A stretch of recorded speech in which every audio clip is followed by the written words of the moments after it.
Hello students, ऐसे हैं आप सब लोग। उम्मीद करते हैं अच्छी पढ़ाई चल रही होगी आपकी। तो ऑनलाइन क्लासेस के अंतर्गत हमारा टॉपिक चल रहा है ट्रिपल इंटीग्रेशन, त्रिसमाकल। और उस ट्रिपल इंटीग्रेशन में अब तक हम इतना पढ़ चुके हैं कि एक नॉर्मली जो आपको क्वेश्चन दिया जाता है उसमें लिमिट भी अगला ही देता है, तो फिर उसको आपको जेड के सापेक्ष करना है, वाई के सापेक्ष करना है, एक्स के सापेक्ष करना है, इस हिसाब से। ठीक है। इसके अलावा जो कल मतलब इससे पहले वाली जो अपनी क्लास हुई थी उसमें अपन ने देखा था कि एक डिरिक्ले इंटीग्रल था, डिरिक्ले समाकल। उसमें आपको लिमिट याद करने की ज़रूरत नहीं है। उस जो आपको दिया गया इंटीग्रेशन है उसको आप जो डिरिक्ले इंटीग्रेशन है, डिरिक्ले समाकल है, उसकी फॉर्म में ले आइए। ठीक है, उसकी फॉर्म में ले आइए तो फिर वो फॉर्मूला अप्लाई हो जाएगा, gamma L gamma M gamma N upon gamma L plus M plus one. Okay, इस हिसाब से। तो ये अब तक अपना ट्रिपल इंटीग्रेशन के बारे में हो चुका है। अब आज की क्लास में आप देखिएगा कि जो इससे पहले वाली क्लास हुई और आज की क्लास में क्या डिफरेंस है। कोई ज़्यादा अंतर नहीं है। आज ये अपना जो ट्रिपल इंटीग्रेशन है ये एक तरीके से ख़त्म हो जाएगा, बस इतना ही इसमें मैटर है। तो जो कल इससे पहले वाली जो क्लास हुई उसमें अपना जो क्वेश्चन हुआ, यहाँ पे जो क्वेश्चन हो रहा है उसमें क्या कितना फ़र्क है वो आप समझने की कोशिश कीजिए। ओके, देखिए क्वेश्चन समझते हैं पहले क्या दिया गया है क्या नहीं दिया गया है। ये कह रहा है कि मान ज्ञात कीजिए triple integration V X square D x D Y D Z. ये क्वेश्चन आपको दिया था करने के लिए। इसके जैसा क्वेश्चन अपन ने किया भी है, लेकिन यही क्वेश्चन था।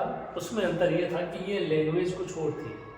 इस लैंग्वेज की जगह एक इलिप्सॉइड का इक्वेशन थी, एक तरीके से इनइक्वलिटी थी, तो आप इसको दीर्घवर्तज बोलते हो। X square upon A square Y square upon B square plus Z square upon C square less than equal to one, इस तरीके से।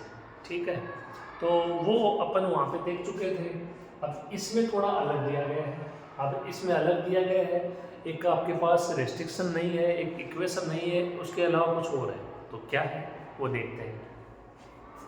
ये कह रहा है कि जहाँ क्षेत्र V, कौन सा क्षेत्र, समाकलन का क्षेत्र, तो क्षेत्र V है वो तलो x बराबर 0, y बराबर 0, z बराबर 0 तथा x plus y plus z is equal to a, जहाँ पे a ग्रेटर देन 0 है, इनसे घिरा हुआ है। एक तरीके से चार समतल दिए गए हैं, इन समतलों से घिरा हुआ है ये समाकलन का क्षेत्र। और हम जो इसके यहाँ पे लिमिट याद करेंगे, थोड़ा सा यदि आपको याद हो तो जो आप हमने डिरिक्ले इंटीग्रल स्टार्ट किया था उसमें मैंने थोड़ा सा लिमिट के बारे में आपको बताया भी था। ज़्यादा तो नहीं, लेकिन थोड़ी जानकारी दी थी कि इस तरीके से लिमिट भी अप्लाई कर सकते हैं। तो उसी तरीके से देखिए हम लिमिट अप्लाई करेंगे क्या कैसे करते हैं। तो इस वाले ये जो क्वेश्चन है इनमें डिरिक्ले इंटीग्रल अप्लाई नहीं करेंगे, इनमें अपन लिमिट अप्लाई करेंगे। देखिए कैसे।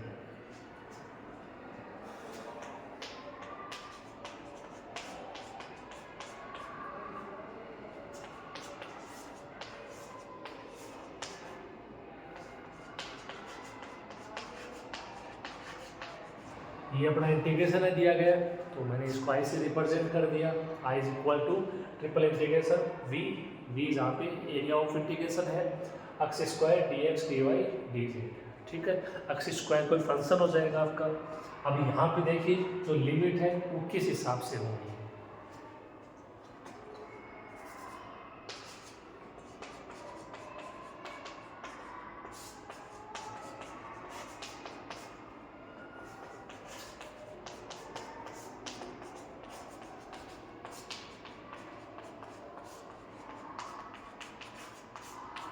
तो समाकलन की जो सीमाएं हैं वो निम्न प्रकार होंगी। देखिए इस प्रकार याद करेंगे। तो एक एक लिमिट तो देखो इसमें दी गई है, X is equal to 0, Y is equal to 0, Z is equal to 0। एक तो ये हो जाएगा, एक ये आपका कोई प्लेन और हो जाएगा। तो एक एक वैल्यू यहाँ से निकल आएगी। देखिएगा कैसे आती है।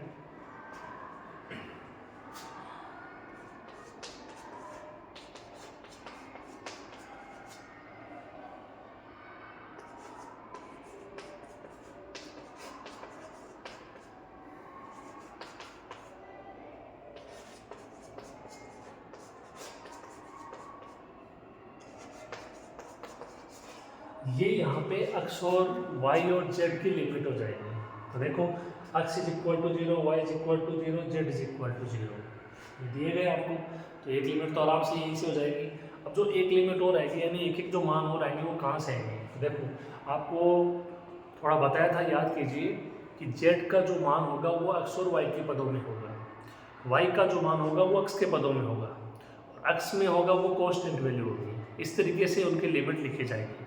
ये जब ट्रिपल इंटीग्रेशन शुरू किया था तब आपको थोड़ा सा बताया था, याद करने की कोशिश कीजिए। तो यहाँ से देखो z का मान अप्लाई आप याद करते हो तो कितना आएगा, a minus x minus Y. तो z का मान a minus x minus Y, simple सा आ गया। अब देखो y का मान चाहिए, तो यहाँ से y का मान चाहिए, तो y का मान x के पदों में, तो आपको z को हटाना पड़ेगा, या ऐसे समझिए कि z क्या है, 0 है। ठीक है, तो यहाँ से y का मान हो जाएगा a माइनस एक्स, z हट जाएगा तो y का मान a माइनस एक्स। और जब x को याद करना है तो y और z है वो दोनों हट जाएंगे, कि ऐसे समझिए कि दोनों 0 हो जाएंगे, तो x का मान क्या बचेगा, a। ये एक सिंपल सा तरीका है x, y और z की लिमिट याद करने का। x की लिमिट हो जाएगी 0 से a, y की लिमिट 0 से a माइनस एक्स, और z की लिमिट 0 से a minus x minus Y. ठीक है, ये लिमिट अप्लाई करते हैं और देखते हैं इस इंटीग्रेशन का क्या मान निकल के आता है।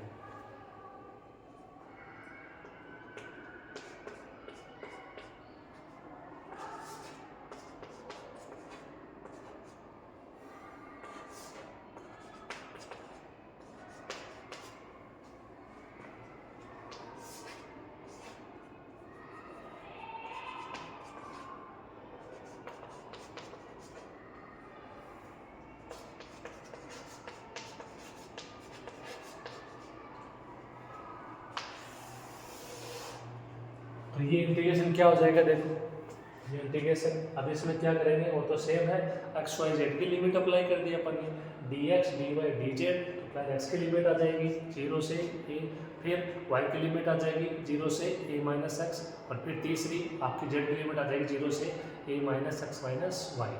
ठीक है, x square D x D Y D Z. अब आगे का जो प्रोसेस है वो आप अच्छे से जानते हो, D x D Y D Z. तो पहले किसके सापेक्ष होगा, z के सापेक्ष होगा।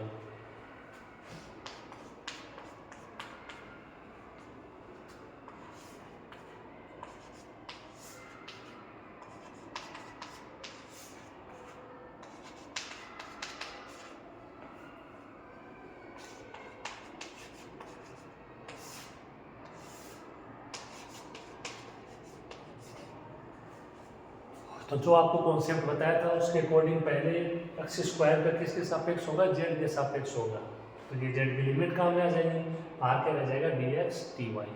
अब एक्स स्क्वायर का जेड के सापेक्ष इंटीग्रेशन क्या होगा, सोचिए, बहुत ईजी सा है। इससे ईजी क्या मिलेगा, देखो आपको तो एक्स स्क्वायर आपको मैंने बताया कि जेड के सापेक्ष जब कर रहे हैं तो एक्स और वाई क्या रहेंगे, कॉन्स्टेंट रहेंगे। तो एक्स कॉन्स्टेंट है तो एक्स स्क्वायर कॉन्स्टेंट, केवल क्या बचा, डी जेड, और डी जेड का इंटीग्रेशन जेड हो जाएगा, खत्म बात।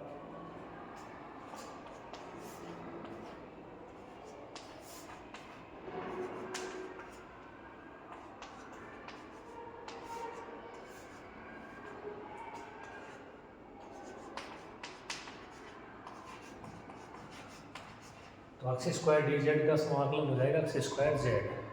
जेड के सापेक्ष किया है तो जेड की लिमिट अप्लाई कर दी 0 से a minus x minus Y. Okay, अब देखो लिमिट अप्लाई करते हैं इस पर।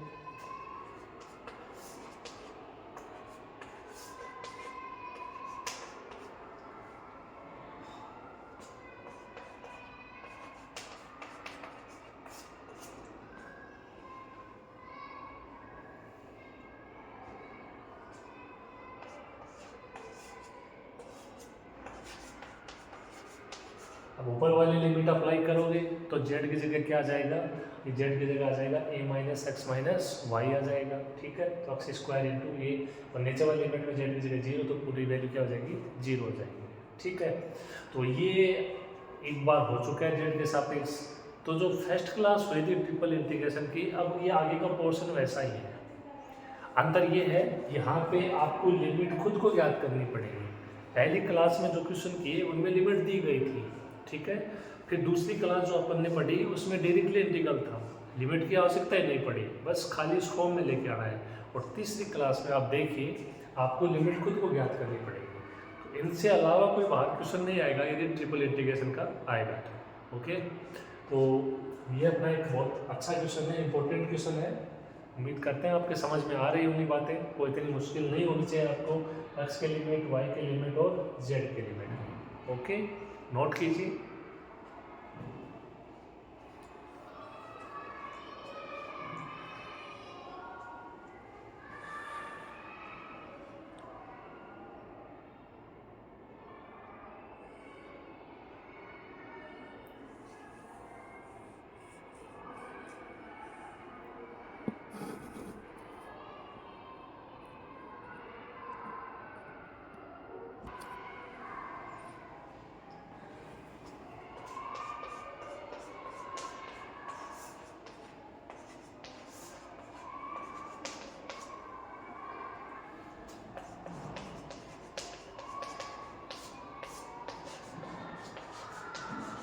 काट पीट के फंक्शन बचेगा एक्स स्क्वायर इंटू ए माइनस एक्स माइनस वाई। ठीक है, साथ में है डी एक्स डी वाई। अब किसके सापेक्ष होगा? वाई के सापेक्ष होगा।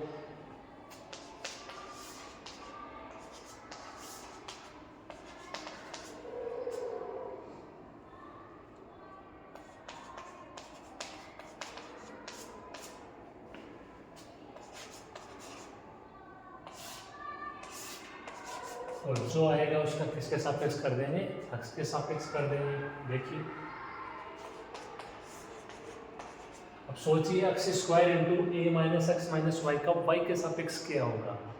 तो एक्स स्क्वायर कॉन्स्टेंट हो जाएगा, ए तो ए कॉन्स्टेंट रहेगा लेकिन साथ में डी वाई है तो ए वाई हो जाएगा, एक्स भी कॉन्स्टेंट एक्स वाई और वाई का वाई स्क्वायर वाई 2।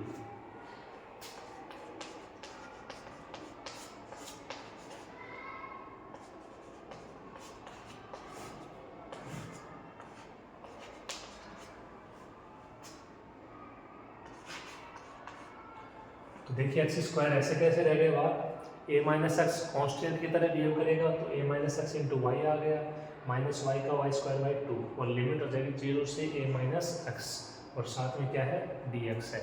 ओके, अब इस पर लिमिट अप्लाई करते हैं। देखिए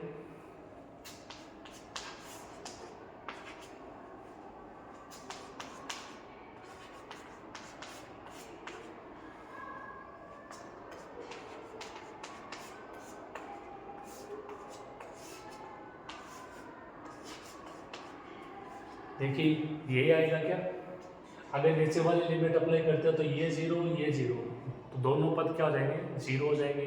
ऊपर वाली लिमिट अप्लाई करते हैं तो y की जगह ए माइनस एक्स पहले से है तो ए माइनस एक्स का होल स्क्वायर और ये वाई स्क्वायर है तो यहाँ भी ए माइनस एक्स का होल स्क्वायर। ओके, आगे देखिए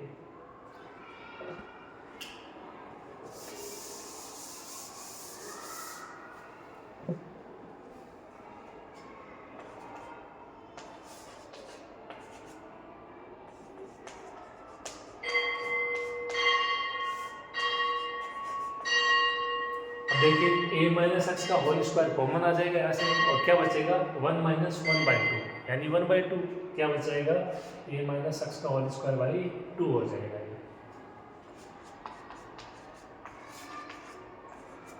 अब ये यहाँ से देखो 1/2 कॉमन आ जाएगा 1/2। अब थोड़ा सा सोचिए एक्स स्क्वायर इंटू ए माइनस एक्स के होल स्क्वायर का एक्स के सापेक्ष इंटीग्रेशन आप कैसे कर सकते हो? थोड़ा सोचिए कौन कौन से तरीके अप्लाई हो सकते हैं। फंक्शन है एक्स स्क्वायर इंटू ए माइनस एक्स का होल स्क्वायर, ये फंक्शन है अपने पास। तो देखो इसका दो तरीके से हो सकता है, ये फर्स्ट इंटू सेकंड से भी हो सकता है। फर्स्ट इंटू सेकंड से कैसे होगा? फर्स्ट लोगे आप एक्स स्क्वायर को, सेकंड लोगे ए माइनस एक्स के होल स्क्वायर को, तो यहाँ से एक्स स्क्वायर है वो 2 स्टेप में खत्म होगा फिर, क्योंकि आगे जाके फर्स्ट का अवकलन करते हैं तो एक्स स्क्वायर का 2x होगा, उसको फिर करना पड़ेगा फर्स्ट इंटू सेकेंड से, तो फिर वो 2 स्टेप में 2 बार आपको खंडशः समाकलन करना पड़ेगा, इसका फर्स्ट इंटू सेकेंड से समाकलन करना पड़ेगा तब जाके बात बनेगी। ठीक है, तो देखिए इसका एक तरीका वो ये है कि अपन स्क्वायर का विस्तार करके इसका इंटीग्रेशन कर लेते हैं, इससे इजी पड़ेगा ये। देखिए कैसे,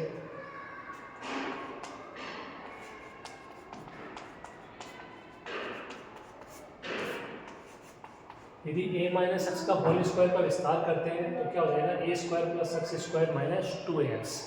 अब एक्स स्क्वायर को अंदर मल्टीप्लाई करा देते हैं,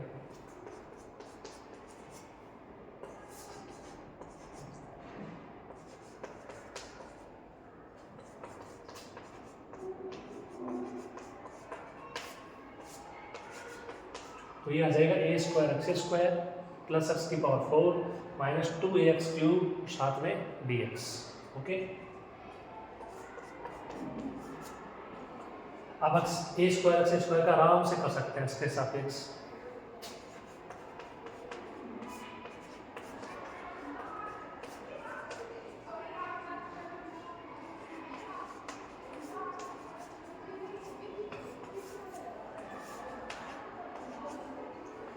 तो देखिए ए स्क्वायर एक्स स्क्वायर का क्या हो गया, ए स्क्वायर कॉन्स्टेंट एक्स स्क्वायर का एक्स क्यूब बाई 3, एक्स की पावर 4 का एक्स की पावर 5 बाई 5।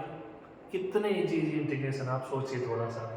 इसका करोगे तो एक्स की पावर 4 अपॉन 4, ये 2 से 4 होकर कैंसिल, नीचे बच जाएगा 2, तो क्या आएगा minus A x cube by 2, और इसकी लिमिट कितनी अप्लाई हो जाएगी, 0 से a। ठीक है, फिर देखिए ये नीचे वाली लिमिट पे ये तीनों में एक्स, तीनों क्या हो जाएगा, 0 हो जाएगा ये। ठीक है, तो और ऊपर वाली लिमिट में जहाँ जहाँ एक्स है वहाँ पे क्या अप्लाई कर देंगे, ए अप्लाई कर देंगे। इतना नोट कीजिए आप, फिर आगे करेंगे।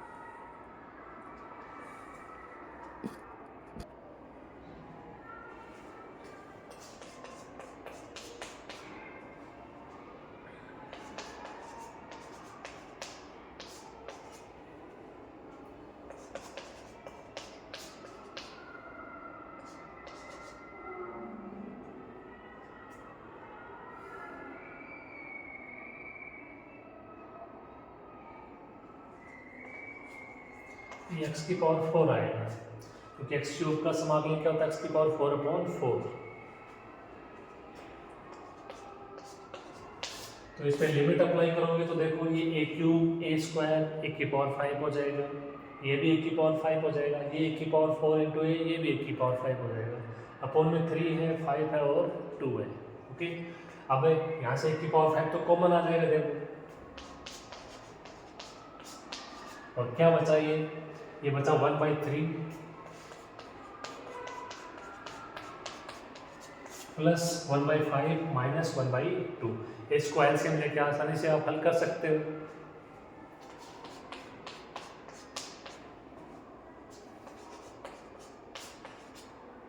एलसीएम कितना आ जाएगा, 30 आ जाएगा, 30 ऊपर क्या बच जाएगा, यहाँ से बच जाएगा 10, यहाँ से 6 और यहाँ से 15 15, तो ये 16 माइनस 15 ये बचेगा 1, तो ये आएगा 1/13।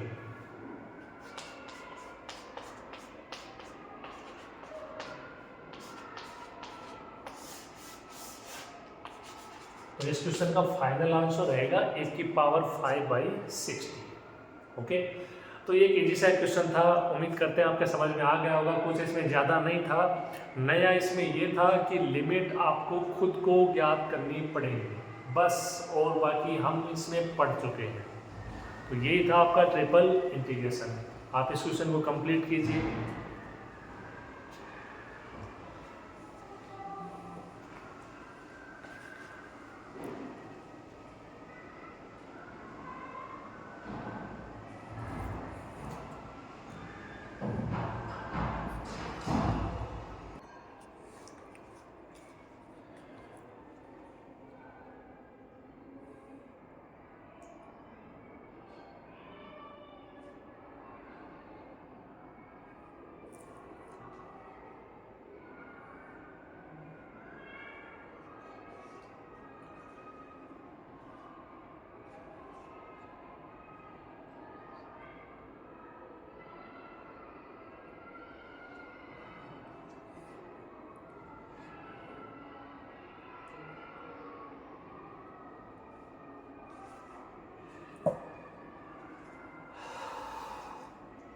तो जो अभी अपन ने क्वेश्चन किया है उसी से रिलेटेड ये दो क्वेश्चन हो रहे हैं। आप ध्यान से पढ़िए, देखो इसमें भी ट्रिपल इंटीग्रेशन दिया गया है, इसमें भी ट्रिपल इंटीग्रेशन दिया गया है। वी कोई फील्ड हो जाएगा, एरिया ऑफ इंटीग्रेशन, इसमें फंक्शन 2z है, इसमें फंक्शन z है, तो कोई दिक्कत नहीं होगी। अब इसमें दिक्कत ये है कि x y z की लिमिट क्या पता कर पाओगे। देखो समाकलन का क्षेत्र v एक शंकु है, समाकलन का क्षेत्र v एक बेलन है जो निम्न पृष्ठों से परिबद्ध है, जो निम्न पृष्ठों से घिरा है। तो बात वही है, इंपॉर्टेंट है ये इक्वेशन। यहाँ पे है x square plus Y square is equal to Z square, यहाँ पे है z इज इक्वल टू 1, यहाँ पे z is equal to 0, z is equal to 1, x square plus Y square is equal to 4। तो ये जो भी अपने को इक्वेशन दी गई है, आप एक क्वेश्चन अभी अपन ने किया है, आप खुद थोड़ा सा वीडियो को रोक के आइडिया लगाइए इसमें कि x की लिमिट कहाँ से कहाँ तक होगी, y की लिमिट कहाँ से कहाँ तक होगी, z की लिमिट कहाँ से कहाँ तक होगी। इसी प्रकार इसमें भी x की लिमिट कहाँ से कहाँ तक होगी, y की लिमिट कहाँ से कहाँ तक होगी और z की लिमिट कहाँ से कहाँ तक होगी। एक बार थोड़ा सा सोचिए, जो अपन क्वेश्चन किया है उससे आप थोड़ी कंपेयर कर लीजिए कि किस प्रकार याद किए हैं, आप भी उसी प्रकार कोशिश कीजिए। मेरा मानना है कि सारी ने तो एक दो लिमिट तो आप जरूर निकाल लोगे इसमें, x और y के मान आप आराम से ढूंढ लोगे। ऐसी बात नहीं है कि एक भी मान नहीं मिलेगा, हो सकता है सब मिल जाए। ठीक है, थोड़ा सा ध्यान से देखने की जरूरत है बस। ठीक है, आप कोशिश कीजिए, उसके बाद देखते हैं, देखिए ये क्या होता है क्या नहीं होता है, आपका कितना सही बैठता है।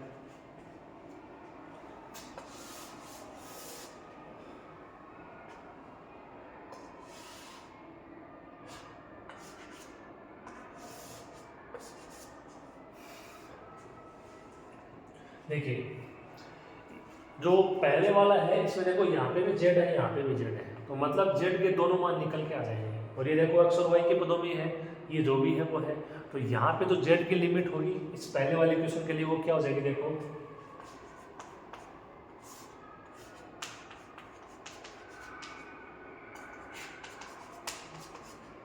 ये आपकी z की लिमिट हो जाएगी। देखो यहाँ से z स्क्वायर से z को ज्ञात करोगे तो under root X square plus Y square, और कहाँ तक है ये z इज इक्वल टू 1 तक, सिंपल सा है। अब आते हैं y पे, देखो y का मान होना चाहिए x के पदों में, अब y केवल यहाँ से आएगा, तो यदि एक मान निकालेंगे तो फिर एक ही मान आएगा, अपने को मान चाहिए दो, क्योंकि y की निम्न सीमा और ऊपरी सीमा, तो y की लिमिट क्या होगी। देखो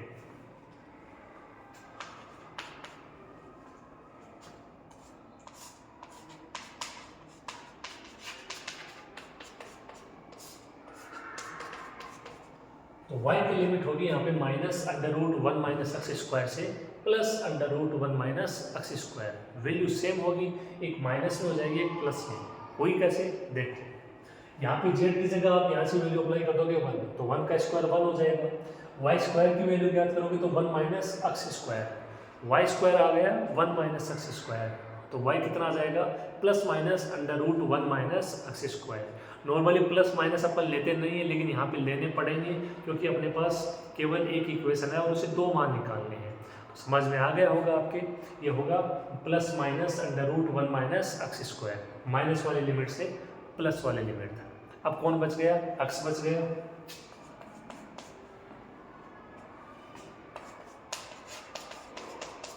और एक्स बराबर क्या हो जाएगा -1 से +1, क्योंकि यहाँ पे आएगा ये 1 है, y आपका हट जाएगा, तो X square is equal to 1, under root करोगे वही वापस x बराबर +-1, तो x की लिमिट क्या आ जाएगी -1 से 1। ये आपकी पहले क्वेश्चन के लिए x, y और z की लिमिट हो जाएगी। ठीक है, अब मैं उम्मीद करता हूँ कि आगे आप इसको कर लोगे, पहले z के सापेक्ष, फिर y के सापेक्ष, फिर x के सापेक्ष, वही प्रोसेस रहना है। ठीक है, आइए दूसरे के बारे में थोड़ी और चर्चा कर लेते हैं। इसमें देखो z की लिमिट तो दी गई है आपको, z बराबर 0 से z बराबर 1,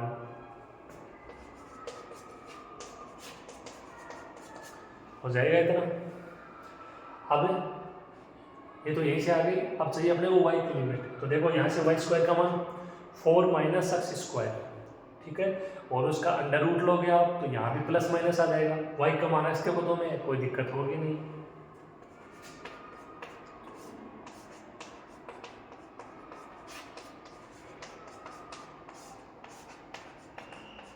तो y का मान क्या हो जाएगा ये होगा plus minus √4 minus x square, ठीक है। तो माइनस वाला पहले आ जाएगा, प्लस वाला बाद में चला जाएगा। अब कौन बचा? एक्स। तो एक्स की लिमिट है वो कहाँ से कहाँ तक हो जाएगी? देखो यहाँ से आएगी, वही हट जाएगा एक्स की लिमिट के लिए, ठीक है। तो X square is equal to 4, दो मान चाहिए, प्लस माइनस 2, तो एक्स की लिमिट क्या आ जाएगी?